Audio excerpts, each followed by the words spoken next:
Buongiorno e ben ritrovati a un nuovo appuntamento con l'informazione di Telefriuli. Il Friuli Venezia Giulia supera la soglia del 15% nell'occupazione dei posti letto Covid in aree mediche, un dato che non deve spaventare, dice Carlo Tascini, direttore della clinica di malattie infettive, ma che deve essere stimolo per rivalutare il Covid-19. In 9 regioni italiane, tra cui il Friuli Venezia Giulia, è stata superata la soglia di allerta del 15% del tasso di occupazione dei reparti ordinari degli ospedali da parte di pazienti Covid-19. Per la nostra regione la percentuale è del 22,9%. Un dato che però, secondo il direttore della clinica di malattie infettive dell'ospedale di Udine, Carlo Tascini, non ci deve far preoccupare, anzi deve essere stimolo per valutare e modificare le soglie di rischio. Non ci dobbiamo preoccupare per questo motivo, perché noi stiamo ricoverando pazienti che hanno sintomi anche per il Covid, che però non sono le polmoniti. Quindi abbiamo necessità di ricoverare pazienti fragili, anziani, immunodepressi, eccetera, che sono risultati positivi al tampone, ma non è il motivo del loro ricovero. Quindi queste sono regole, diciamo, di cautela che si basano su una patologia che non è più non è più presente, perché erano basate sulla polmonite Covid, che noi oggi, grazie alla vaccinazione, alle pregresse infezioni, vediamo rarissimamente, se non nei pazienti molto fragili. Siamo in attesa di un cambiamento delle regole che si spera declassino ormai il Covid a patologia virale invernale. Ecco, va un attimo rigestite le infezioni virali invernali. È ovvio che noi veniamo da un periodo buio di pandemia, le regole sono stringenti, però mi sembra il caso e l'ora di modificarle.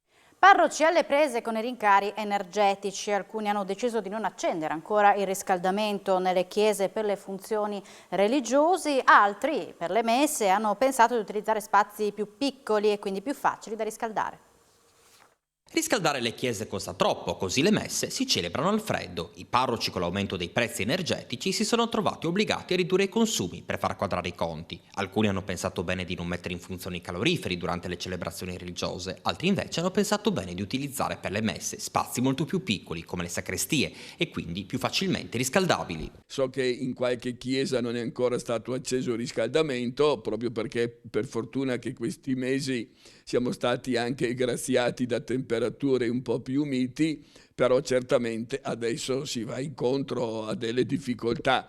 Le messe feriali è già da anni che tante chiese, soprattutto quelle più grandi, decidono di farle in altri ambienti, adattando delle sacrestie o adattando qualche sala grande per poter fare celebrazioni un po' più semplici ma anche più calde. Ecco.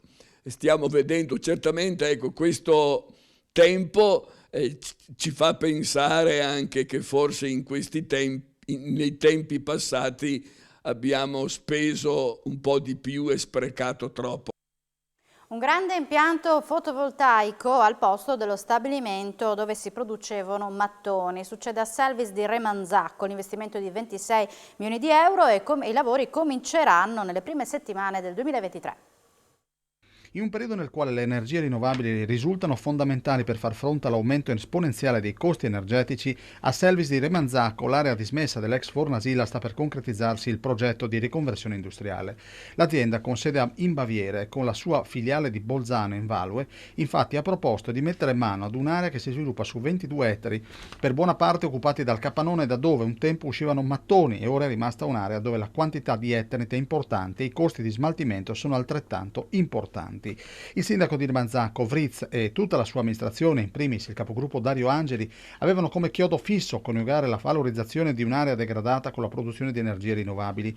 I lavori, come ci ha confermato il rappresentante dell'azienda tedesca, Pauli Malsiner, l'impianto fotovoltaico avrà una potenzialità di 32 MW e punta ad una produzione di 40 GWh. L'investimento è di quelli importanti, 26 milioni di euro. Il comune, oltre a vedere valorizzata l'area, avrà anche la possibilità di un indennizzo annuale di 60.000 euro garantiti per 20 anni, che dovranno essere investiti per scopi ambientali. Inoltre la stessa prima cittadina evidenzia che il gigantesco impianto fotovoltaico sarà mascherato con la piantumazione di alberi di grosse dimensioni su tutto il suo perimetro. Aumenta in regione il numero di lavoratori iscritti alla sanità integrativa, rendono noto un report di Confcooperative. Una crescita del 17,6% nell'ultimo triennio. È il dato diffuso da Confcooperative riguardante il ricorso alla sanità integrativa da parte dei lavoratori in Friuli Venezia Giulia. Sono 5.489 in regione le persone che hanno fatto questa scelta. I numeri sono stati resi noti dall'associazione in vista della giornata internazionale della copertura sanitaria universale, in programma il prossimo 12 dicembre. Sono invece 136 le imprese cooperative in regione che hanno aderito alla rete sanitaria integrativa Cooperazione Salute, il 65% in più rispetto a 3 anni fa. Resta significativo il dato riguardante la spesa non coperta dal servizio sanitario, il 23,5%, il più alto in Europa, con il 90% che rimane a carico del paziente senza interventi di casse, fondi sanitari o assicurazioni. Negli ultimi anni le famiglie hanno incrementato la spesa sanitaria del 14%, più di qualsiasi altra spesa, e per 7 famiglie a basso reddito su 10 la spesa sanitaria incide pesantemente sulle sue risorse, spiega il segretario generale di Confcooperative FVG, Nicola Gallois. La sanità integrativa è quindi un supporto indispensabile rispetto alle prestazioni del servizio sanitario regionale. Sono 45 le strutture sanitarie regionali accreditate alla rete di Cooperazione Salute che offrono tariffe agevolate ai lavoratori iscritti alla rete. Affitti troppo alti, i commercianti si arrendono e abbassano le serrande. Da Sviluppo e Territorio di Pordenone arriva la proposta ai proprietari dei negozi, cedolare secca al 10%, sconto sull'IMU. Così i canoni di locazione potrebbero ridursi sensibilmente.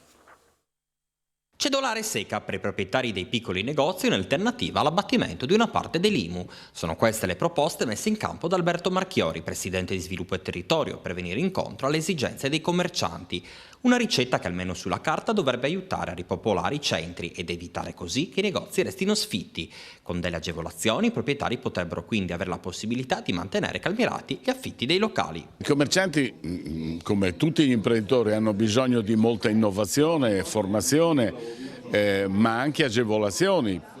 Per esempio, una su tutti è quella del canone di locazione che oggi, aggiunta alle spese di gestione, elettricità, gas eccetera, diventa una grande bossa al piede. Allora come fare? Anche con l'Associazione Nazionale dei Piccoli Proprietari, Confcommercio, stiamo cercando di proporre una sorta di cedolare secca, anzi la cedolare secca, come avviene già per gli appartamenti, per il residenziale, che in questo caso dovranno essere predisposti ad hoc per questo settore, mettendo dei canoni concordati sul territorio e quindi con parimenti un'agevolazione per i proprietari degli immobili, che può essere la cedolare secca al 10% o in parte l'abbattimento dell'IMU, come avviene già per gli appartamenti. Una pista da fondo a quota 1750 metri. Il sogno per agonisti e appassionati dello sci si è realizzato a Sutrio. Una grande opportunità soprattutto per gli atleti che sino ad ora dovevano raggiungere il Trentino per allenarsi. Da poche ore è fruibile la pista di fondo a quota 1750 metri sul Monte Zoncolan, è l'anello più alto della regione e si sviluppa su 2500 metri. Presenti a provare il tracciato i giovani atleti delle società sportive del territorio come l'Aldo Moro di Paluzza, l'Edelweiss di Villa Santina e il Team Aucleulis. Una pista di fondo accessibile per tutti gli appassionati di questo sport utilizzando la funivia di Ravascletto, mentre le altre piste per lo sci alpino sono in via di preparazione da parte degli operatori di promotorismo. Un'inaugurazione caratterizzata da un grande entusiasmo da parte di tutti perché soprattutto chi fa agonismo potrà allenarsi in quota su neve naturale al sole dello Zoncolan. Si attende l'inaugurazione di promotorismo che potrebbe avvenire attorno al periodo natalizio per la felicità di famiglie, atleti e appassionati. Quelli appassionati che in precedenza dovevano andare ad allenarsi a Planitza in Trentino, ora l'allenamento sarà anticipato ad una altitudine che permette dei test più stressanti e quindi ottimi in vista delle successive competizioni.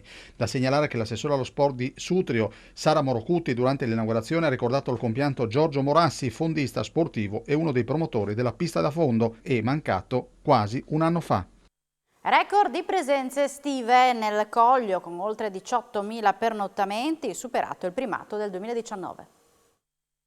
Estate 2022 da record per il turismo del Coglio.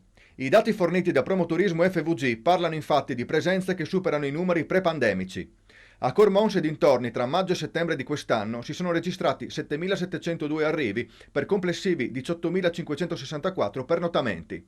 Cifre che superano ampiamente quelle da primato dell'estate 2019, quando sul territorio si erano registrati 6.818 arrivi per un totale di 17.216 pernottamenti. I dati inoltre non tengono conto del boom turistico dell'ultimo mese di ottobre, quando il festival musicale Jazz and Wine of Peace ha registrato il tutto esaurito con migliaia di spettatori provenienti anche da Austria e Germania.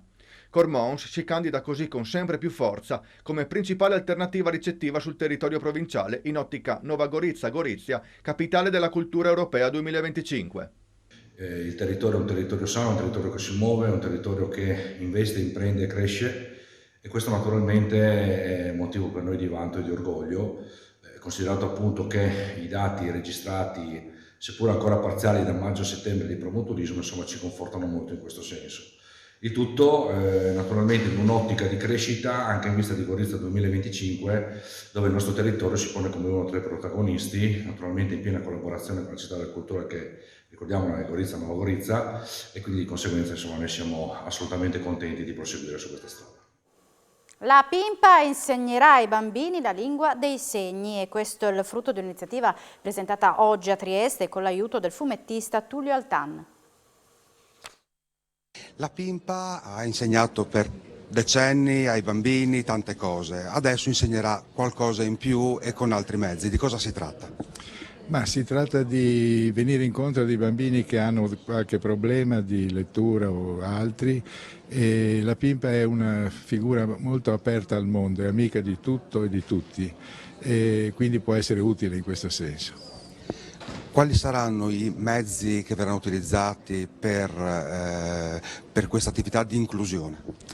Ma sono dei film, dei cartoni animati fatti apposta per questo scopo, di cui io so fino a un certo punto, Elena Rocca ne sa più di me, però abbiamo già fatto dei test e le cose sembra che funzioni.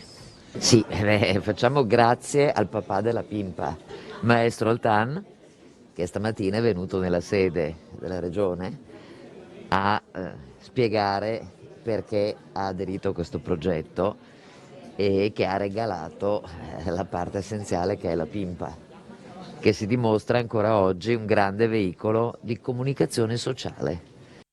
Siamo in chiusura, subito dopo la pubblicità appuntamento con A Voi la Linea. Grazie per l'attenzione e buon pomeriggio.